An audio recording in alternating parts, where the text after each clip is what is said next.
I know, I love those looks, people. All right. Okay. But seriously, guys, I know that's tough to say the word. There's a lot of ways. You could go 1, 2, 3, 1, 2, 3, 1, 2, 3, or 1, 2, 3, 1, 2, 3. What's the importance there? What are we trying to do? Keep your time. Yeah. And what was it about? The accents, and how in relation to keeping our time? What are we trying to do? Yep, distributing the accents. And really what we're trying to do is your sense of timing and rhythm needs to be distributed more. So we have a sense of, people refer to strong and weak beats. I don't like that terminology because it might be less familiar beats, but it's not weak. It's like people say, I got a weak left hand. Well, sure, we all do. I can only lift 25 pounds, until I do some curls and work on it. That's the same thing. It's the principle here. You got to work your brain. Those of you how many are in high school drumline or have been at dead high school drumline, any involvement, right? Please, by all means, hands, or any kind of involvement, or hope to do high school drumline.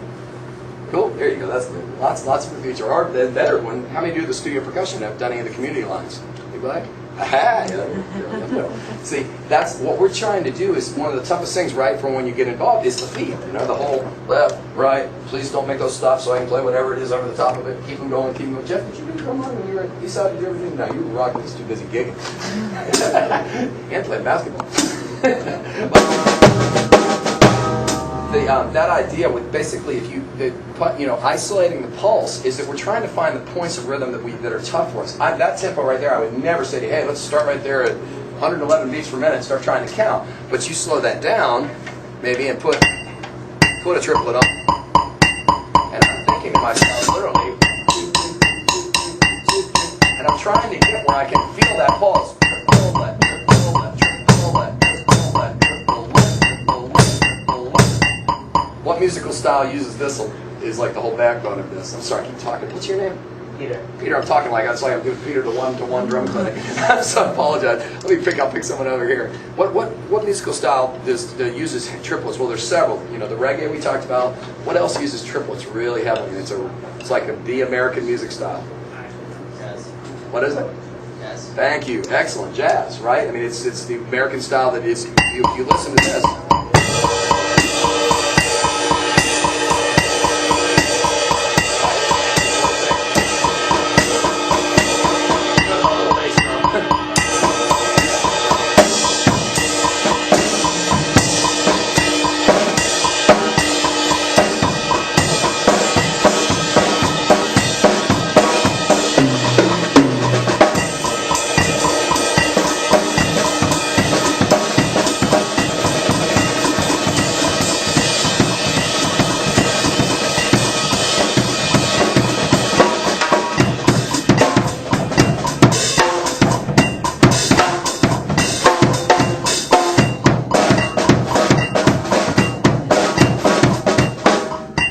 Jeff, what am I trying to do there in that little short segment of things? What does it sound like I'm going through? Any idea? I love it. See, you figure it because believe me, guys, I always get nervous, and probably more nervous than any of you would be to do this. So I was kind of involved or in back. What was I doing? I went from kind of a real slow triple-E thing, then went kind of like a medium swing thing. What do you think? Remember this? When we're talking about with the styles, like those Groove Essentials posters. That's, believe me, hint, that's where I'm ripping it off from. Like this one with this guy. What kind of musical style does that kind of make you start thinking about? Right, hip hop, or like for anybody, like again, that's the reason I keep deferring to Jeff on this is because he's done a ton of playing in funk settings and all these different. I mean, you've done it like a lot of go-go type styles. Yeah, and I mean, they're again modern musical styles that have appropriated from jazz. You're finding now there's a lot of that triplety feel implied, but it's much more subtle. And the last thing I was kind of going to is when I was going from this.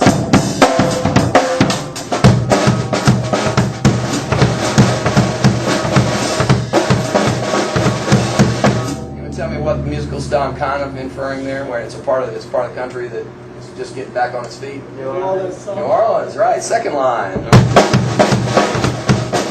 People heard like Harry Connick Jr. Guys, come on in too, please. Don't by all means. Don't make yourself comfortable. That style, that is probably one of my favorite musical styles. How many have been to New Orleans? There? Yeah, I mean, it's great to see the city coming back and what's happening with those guys. But if you get a chance to check out. Just go online. Those of you that maybe aren't jazz fans, please, by all means, check out Wynton Marsalis and the Lincoln Center. What's it called? The jazz, I forget it's their Lincoln Center Jazz program. Usually if you went to Marsalis, you'll get it. It's right at the top. They do incredible stuff on all these musical styles, and they are the fundamentals, whether you realize it or not. When you're checking out Mastodon or you're checking out all these modern rock groups, if you follow it back far enough on the lineage, you're going back to places like New Orleans, Kansas City, Memphis, these musical forms that really are the pioneers of what we know, because anybody knows who Chuck Berry is? Okay? Chuck Berry is rock and roll. I mean, we can all talk about Elvis and stuff, but you can't have Elvis without all these other musicians who pioneered that style, and then it was brought to the masses. Again, I could do like a 5-hour thing on that. I'm not going to go there. But point being, this drum style, this second line, it refers to basically like the marches. It used to be marching bass drum and snare. It wasn't a drum set. And it's normally it was what was played on the way back from a funeral in New Orleans. They play a dirge, a very sad thing on the way, carrying the person to their grave, and then everyone would celebrate, kind of like the idea of we'll celebrate their life. And on the way out, they play very, there's a lot of famous songs that would go with it from that period. But this basic idea of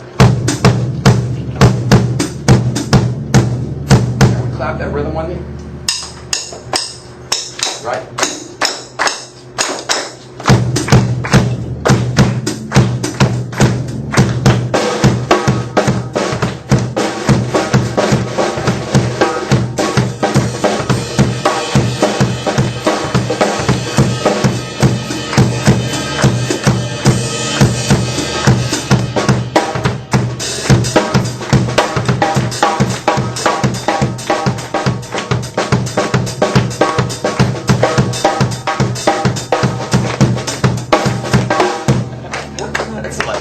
I like to purposely kind of mess with you and kind of start doing that's called metric modulation, that idea of kind of cycling over the beat little bits at a time. But that rhythm, can anyone tell me what that rhythm's called?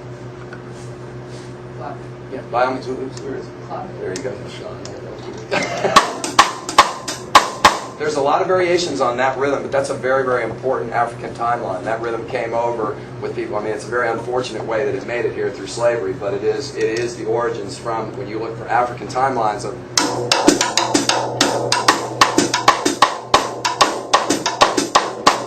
if you were to go back into Central Africa, Ghana, and a lot of these places, you find there's these ancient musical histories, ancient drumming histories. I mean, we're talking 1,000 years, 2,000 years back. But the traditions of hand drumming and those types of call and response as a means of communication, and that's what we've that has come into a musical style here in the United States, where it's kind of been appropriated and brought into every music. How many of you? Guy lives right outside of town. He's really, really, really famous. He's one of the Hall of Fame of rock and roll. Anybody can tell me who?